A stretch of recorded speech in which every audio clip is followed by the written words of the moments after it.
चलिए आज हम देखते हैं अप डाउन फील करना। तो जैसे कोई भी टेक्स्ट मैं लिखी हूँ, जैसे मैं आइडियल लिखी हुई हूँ, ये मुझे बार बार चाहिए ऊपर की ओर, तो हम ऊपर की ओर सिलेक्ट करेंगे एरिया और यहाँ से क्या करेंगे अप करने से ऊपर आएगा। अगर मुझे राइट साइड चाहिए तो राइट एरिया सेलेक्ट करके क्या करेंगे राइट करेंगे। अगर मुझे लेफ्ट साइड चाहिए तो लेफ्ट एरिया सेलेक्ट करके हम करेंगे लेफ्ट। अगर मुझे नीचे चाहिए मैटर तो नीचे एरिया को सेलेक्ट करके हम करेंगे यहाँ से डाउन। नेक्स्ट दिया हुआ है सीरीज। सीरीज जो होता है वो टेबल तैयार करने का काम करता है। जैसे मैं यहाँ पे ले ली 4 और 8, तो दोनों के बीच में कितने का डिस्टेंस है 4 का डिस्टेंस है। तो जितने एरिया पे आपको टेबल चाहिए उतना एरिया लेंगे और यहाँ से जाएंगे हम सीरीज में। जितना डिस्टेंस दिए है उतना डिस्टेंस यहाँ पे शो करेगा। आप इस पे चेंजेस नहीं करेंगे, बस ओके करेंगे तो उसका टेबल आ जाएगा। जितना भी डिस्टेंस लिए रहेंगे, अगर 3 का डिस्टेंस है तो 3 के डिस्टेंस पे वैल्यू शो करेगा। नेक्स्ट दिया हुआ है जस्टिफाई। जैसे मैं यहाँ पे कोई भी टेक्स्ट लिखी, जैसे आइडियल और नीचे लिखी कंप्यूटर, मैं दोनों टेक्स्ट को एक ही सेल पे लाना चाहती हूँ, तो क्या करूँगी, सबसे पहले कॉलम के विड्थ को चौड़ाई को बढ़ा दूंगी और दोनों टेक्स्ट को दोनों सेल को सिलेक्ट करेंगे और यहाँ से जाएंगे हम जस्टिफाई पे, तो वो एक ही सेल पे आ जाएगा।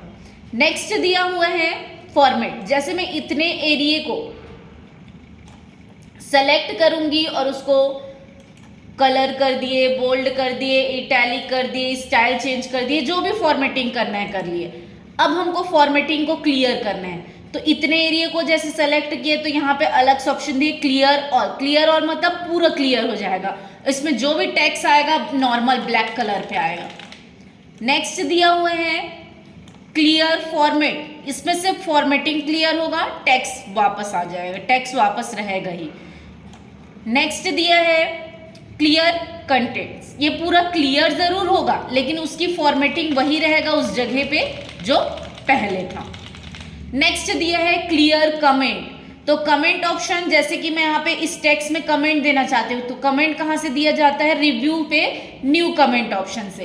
तो ये कमेंट दिया हुआ है, तो ये रेड पॉइंटर के जरिए पता चलता है कि ये कमेंट है, यहाँ पे ये शो कर रहा है। तो इस कमेंट को मुझे नहीं रखना है तो वहीं पे कर्सर रखना, और कर्सर रखने के बाद यहाँ से किस पे जाएंगे हम, क्लियर कमेंट पे। अब देखो रेड पॉइंटर हट गया, अब यहाँ पे कमेंट शो नहीं कर रहा है।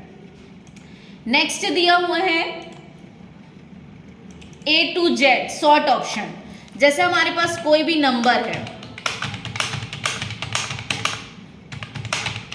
इसको मुझे अरेंज करना है, सेलेक्ट करने के बाद हम यहाँ से जाएंगे A to Z। Ascending order में अरेंज करेगा, कम वैल्यू से हाईएस्ट वैल्यू की ओर। फिर Z to A descending order में, हाईएस्ट से लोवेस्ट की ओर। फिर इसी में जाएंगे कस्टम सॉर्ट। तो कस्टम सॉर्ट में जाएंगे तो यहाँ पे देखो सेल कलर में यहाँ पे कलर दिखाई नहीं दे रहा है, तो सबसे पहले हम कंडीशनल फॉर्मेटिंग से जाके हम कलर स्केल से कलर लेंगे। उसके बाद जाएंगे हम कस्टम सॉर्ट, फिर यहाँ से वैल्यू से लेंगे सेल कलर। जिस कलर को हम सिलेक्ट करेंगे वो कलर और वैल्यू क्या होगा, टॉप पे शो करेगा। फिर उसके बाद है फिल्टर। फिल्टर छानने के लिए होता है, ये भी बताए हैं। A to Z ascending order में अरेंज करता है, Z to A descending order में अरेंज करता है। सॉर्ट बाय कलर, जिस कलर को हम सिलेक्ट करेंगे वो कलर और वैल्यू टॉप पे शो करेगा। फिल्टर छानने के लिए होता है, जो कलर हम सिलेक्ट करेंगे उसी कलर की वैल्यू बस को शो करेगा, बाकी हाइड हो जाएगा। वापस लाना है तो क्लियर फिल्टर फॉर्म करके वापस ला सकते हैं। फिर वापस हम यहाँ से गए, सिलेक्शन को हटा दिए, किसी भी एक वैल्यू को शो करना है तो उसको शो कर सकते हैं। वैल्यू डबल है तो पूरा आ रहा है। फिर वापस सेलेक्ट और करके वापस सेलेक्ट ऑल करके ला लिए। नेक्स्ट दिया हुआ है फाइंड ऑप्शन। फाइंड क्या काम करता है, किसी भी टेक्स्ट को ढूंढने के लिए होता है। जैसे हम बहुत सारे टेक्स्ट लिखे हुए हैं, कोई लिस्ट बना हुआ है, उसमें किसी भी नाम को मुझे फाइंड करना है, तो मैं इसको बहुत सारा वही लिख लेते हैं। अब जैसे इस पे फाइंड करना है, मुझे ढूंढना है, तो मैं एरिया ली और यहाँ से जाऊंगी मैं किस पे, फाइंड पे। मुझे कौन सा टेक्स्ट ढूंढना है, मान लो मुझे ढूंढना है आइडियल, तो यहाँ से फाइंड नेक्स्ट करेंगे तो देखो ये हाईलाइट होते जा रहा है कि कहाँ कहाँ है, शो करते जा रहा है कहाँ कहाँ है। आइडियल की जगह मुझे दूसरा टेक्स्ट रखना है तो मैं किस पे जाऊंगी, रिप्लेस। अगर मुझे आइडियल की जगह दूसरा टेक्स्ट रखना है, जैसे मैं रखना चाहती हूँ, मान लो कि अपना नाम रखना चाह रही हूँ, तो अपना नाम दे देते हैं, जैसे यहाँ पे संगीता दे दी। अगर मैं रिप्लेस करूंगी तो एक चेंज हो जाएगा, और रिप्लेस ऑल करेंगे तो पूरा एक साथ चेंज हो जाएगा। तो फाइंड किसी भी टेक्स्ट को ढूंढता है और उसकी जगह दूसरा टेक्स्ट ऐड करना है तो रिप्लेस। उसके बाद दिया हुआ है गो टू। गो टू का यूज होता है डायरेक्ट किसी सेल पे जंप करने के लिए होता है। तो हम यहाँ पे जाएंगे, मुझे जिस सेल पे जंप करना है, जैसे मुझे H नंबर कॉलम के 6 नंबर रो पे जाना है, ओके करेंगे तो देखो H नंबर कॉलम के 6 नंबर रो पे हमारा कर्सर है। ऊपर नेम बॉक्स में भी शो करता है कि कहाँ पे हमारा कर्सर है। नेक्स्ट दिया हुआ है गो टू स्पेशल। तो गो टू स्पेशल में ये क्या काम करता है, अगर कहीं कमेंट दिए हो तो कमेंट वाले एरिया पे जंप करेगा, कहीं कॉन्स्टेंट किए तो उस जगह में जंप करेगा, कहीं फॉर्मूला दिए तो वहां जंप करेगा।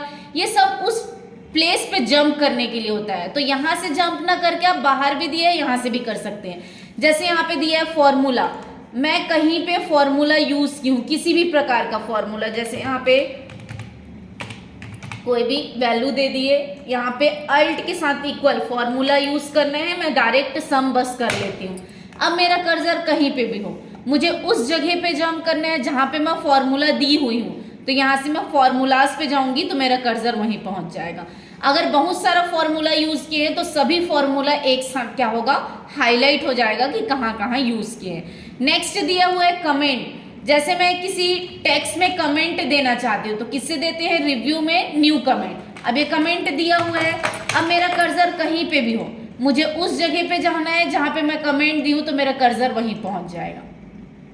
ठीक, अब दिया हुआ है कंडीशनल फॉर्मेटिंग। तो कंडीशनल फॉर्मेटिंग में ये है कि हमको कंडीशनल फॉर्मेटिंग में जाके कुछ भी यूज करना है, चाहे कलर हाईलाइट करो, चाहे कोई भी फॉर्मूला यूज करो। अब कर्सर कहीं पे भी हो उसी जगह पे जाएगा जहां पे हम कंडीशनल फॉर्मेटिंग यूज किए हैं। नेक्स्ट दिया हुआ है कॉन्स्टेंट। ये पूरे टेक्स्ट को, नंबर को हाईलाइट करने का काम करता है। उसके बाद दिया हुआ है डेटा वैलिडेशन। ये भी टेक्स्ट में मैसेज देता है। जैसे मैं इस टेक्स्ट में कोई भी मैसेज देना चाहती हूँ तो मैसेज देने के लिए हम डेटा पे गए, फिर किस पे गए, डेटा वैलिडेशन, फिर यहाँ से किस पे जाएंगे, इनपुट मैसेज। अगर मैं किसी भी प्रकार का मैसेज देती हूँ,